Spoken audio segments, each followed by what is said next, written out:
dengan saya. Saya Zulfi Handayani dengan NIM 23231084. Saya Fina Rahmalinita dengan NIM 23231090. Saya Ines Muhammaduhu dengan NIM 23231110. Saya Reka Ayunda dengan NIM 23231078. Saya Ramida Setriani dengan NIM 23231076. Kali ini kita akan menjelajahi salah satu warisan budaya Minangkabau yang unik dan penuh makna, yaitu Rumah Gadang Kajang Padati Datuk Rajo Ibrahim.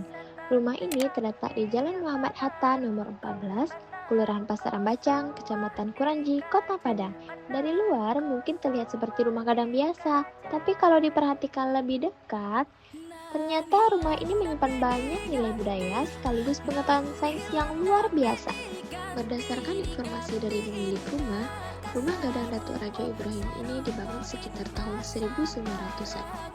Bangunan ini berdana persegi panjang dengan ukuran 16,5 meter x 14 meter. Bangunan berbentuk rumah adat khas wilayah rantau atau pesisir Minangkabau berbentuk rumah Kajang Padati. Bangunan hampir keseluruhan terbuat dari bahan kayu. Kalau diperhatikan, bentuk atap rumah gadang Kajang Padati ini tidak sama seperti rumah gadang Minangkabau pada umumnya. Biasanya rumah gadang memiliki atap runcing seperti tanduk kerbau yang disebut gonjong. Tapi atap rumah ini justru lebih landai, memanjang, dan menyerupai bentuk perahu. Nah, ternyata bentuk ini tidak muncul begitu saja. Sejarahnya berkaitan dengan pengaruh budaya Aceh yang dulu sempat berkuasa di wilayah pesisir barat Sumatera Barat, termasuk daerah Kuranji. Masyarakat setempat mengadaptasi bentuk atap khas Aceh ke dalam gaya arsitektur Minangkabau dan lahirlah model campuran yang kita kenal sebagai Rumah Gadang Kajang Padati. Dari sini kita bisa melihat bahwa masyarakat masa lalu sudah memadukan budaya dan pengetahuan alam mereka dalam kehidupan sehari-hari. Nah, penyerapan pengetahuan semacam ini disebut dengan etnosains.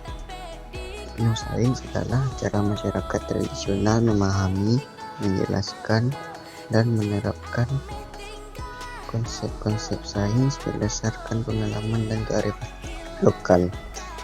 Mereka mungkin tidak menyebutnya dengan istilah ilmiah seperti kita sekarang, tapi prinsip yang digunakan sebenarnya sama, ada fisika, kimia, dan juga biologi di balik setiap bentuk dan bahan bangunannya. Jadi, rumah ini bukan hanya indah secara budaya, tapi juga syarat ilmu pengetahuan. Dari sisi etnofisika, Rumah Gadang Kajang Padati mengajarkan banyak hal tentang konsep gaya, tekanan, gravitasi, dan keseimbangan yang juga dipelajari dalam IPA SMP. Bentuk atapnya yang miring dan panjang bukan sekedar estetika, tapi penerapan prinsip ilmiah. Saat hujan turun, air langsung mengalir ke bawah karena gaya gravitasi, sehingga atap tidak menanggung beban berat.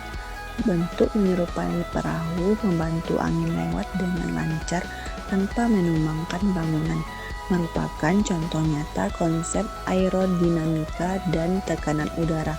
Selain itu, rumah gadang ini menggunakan sistem pasak kayu tanpa paku logam yang membuat sambungannya lentur dan tahan terhadap guncangan gempa. Sekarang kita lihat dari sisi etnokimia.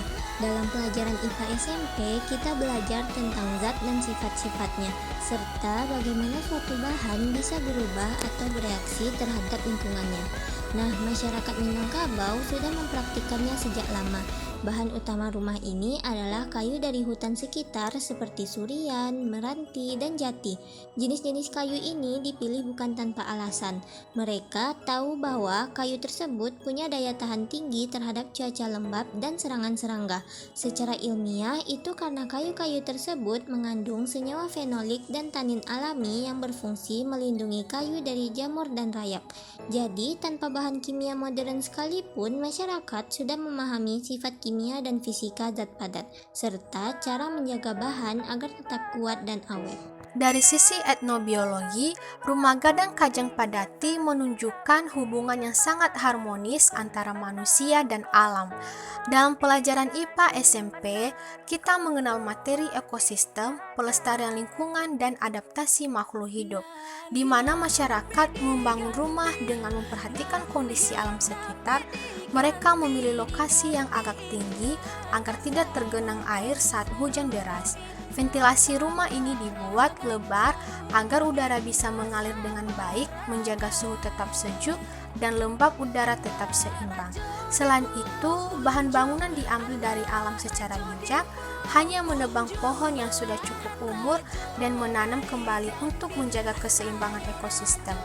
Hal ini menunjukkan bahwa masyarakat tradisional sebenarnya sudah menerapkan prinsip pelestarian lingkungan dan keseimbangan ekosistem jauh sebelum istilah itu dikenal dalam ilmu biologi.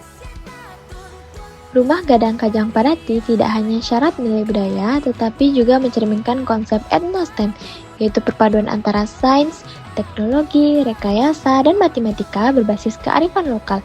Bentuk atapnya yang landai menunjukkan penerapan prinsip fisika dan matematika dalam menjaga keseimbangan. Penggunaan bahan alami mencerminkan teknologi tradisional yang ramah lingkungan, dan sistem pasak kayu tanpa paku logam menggambarkan kemampuan rekayasa masyarakat Minangkabau dalam menciptakan struktur yang kuat serta tahan gempa. Dari Rumah Gadang Kajang Padati Datuk Rajo Ibrahim, kita belajar bahwa budaya menyimpan banyak nilai ilmiah yang bisa dijadikan sumber belajar IPA. Etnosains membantu kita memahami bahwa sains tidak hanya ada di laboratorium, tapi juga hidup di sekitar kita dalam warisan budaya, tradisi, dan kearifan lokal masyarakat. Mari lestarikan budaya dan jadikan sains bagian dari kehidupan kita sehari-hari. Nama awak Jalinas. Mulai 90 tahun. 9 mak kuah. Dari Anduang. Pengulu awak 7 kali keturunan.